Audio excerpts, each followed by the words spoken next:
या व्हिडिओमध्ये आपण संयोजेबद्दल बोलणार आहोत. संयोजा म्हणजे मूलद्रव्याच्या अणूंची स्थिरता प्राप्त करण्यासाठी दुसऱ्या अणूंशी एकत्र येण्याची क्षमता.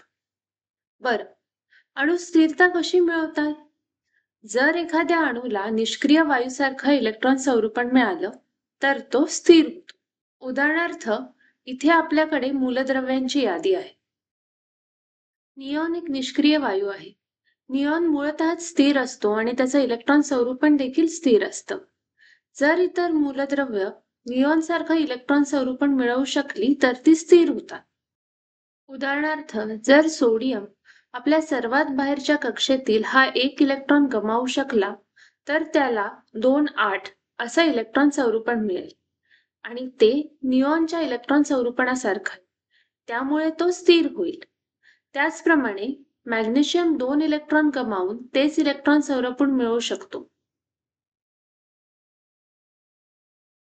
ऑक्सिजन 2 इलेक्ट्रॉन मिळवून तेच इलेक्ट्रॉन संरूपण मिळवू शकतो.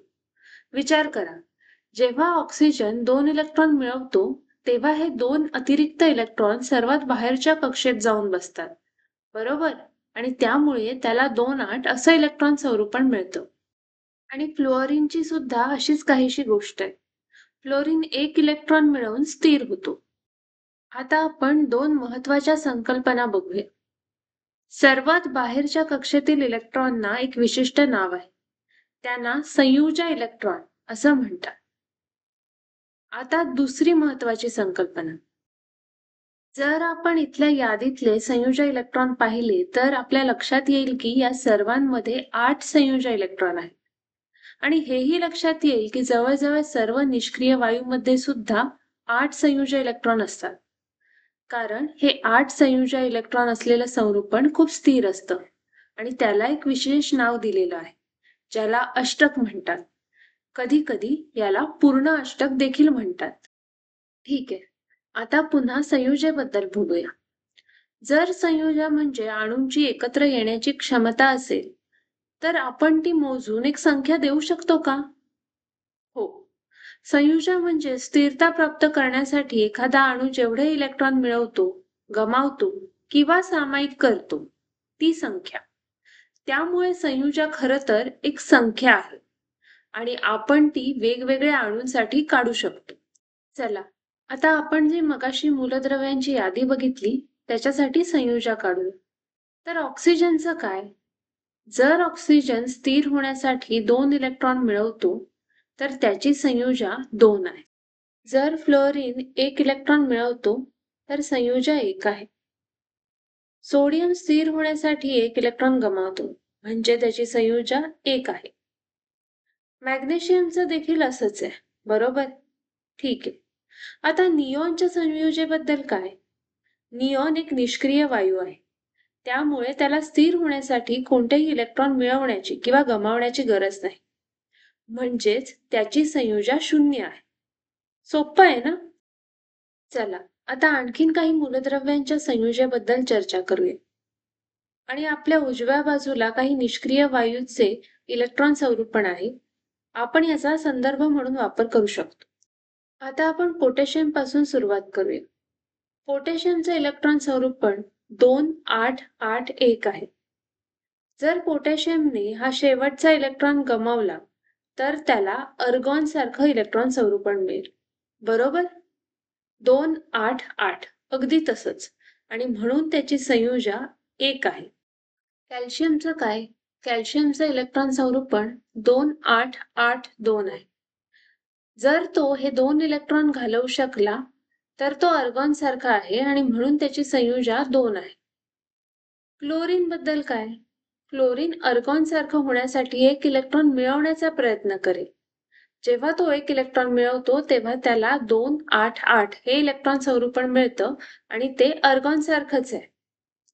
सल्फरची सुद्धा अशीच काहीशी गोष्ट आहे. सल्फरलाही अर्गॉन सारखं व्हायचंय, त्यामुळे तो 2 इलेक्ट्रॉन मिळवेल. लिथियम बद्दल काय? लिथियमची गोष्ट थोडी वेगळी आहे. लिथियमचं इलेक्ट्रॉन संरूपण 2-1 आहे, बरोबर?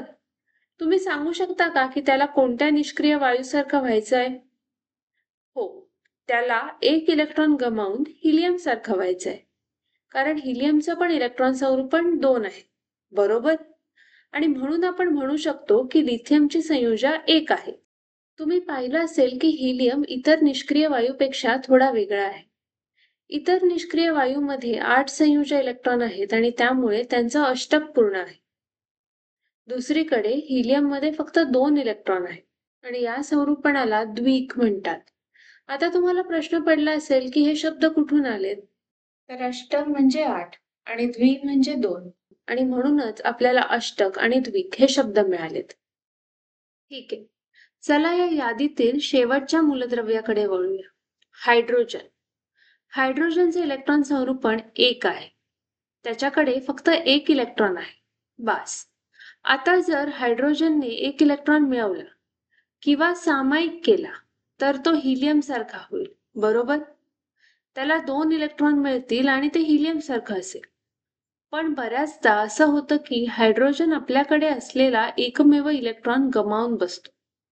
हे खूपच विचित्र आहे. हो, हायड्रोजन रेणू तयार करण्यासाठी आपल्याकडे असलेला एकमेव इलेक्ट्रॉन गमावून बसतो आणि हे इलेक्ट्रॉन मिळवण्यापेक्षा किंवा सामायिक करण्यापेक्षा खूप जास्त सामान्य आहे. हायड्रोजन बद्दल अधिक माहिती आपण पुढच्या व्हिडिओमध्ये घेऊ.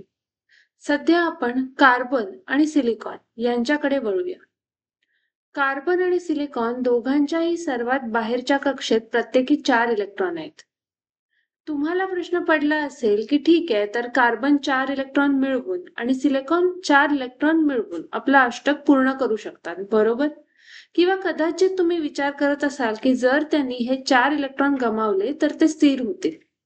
तर खरं तर कार्बन आणि सिलिकॉन दोन्हीही इलेक्ट्रॉन मिळवत नाहीत किंवा गमवत नाहीत. त्याऐवजी ते इलेक्ट्रॉन सामायिक करतात. त्यांना किती इलेक्ट्रॉन सामायिक करायचे?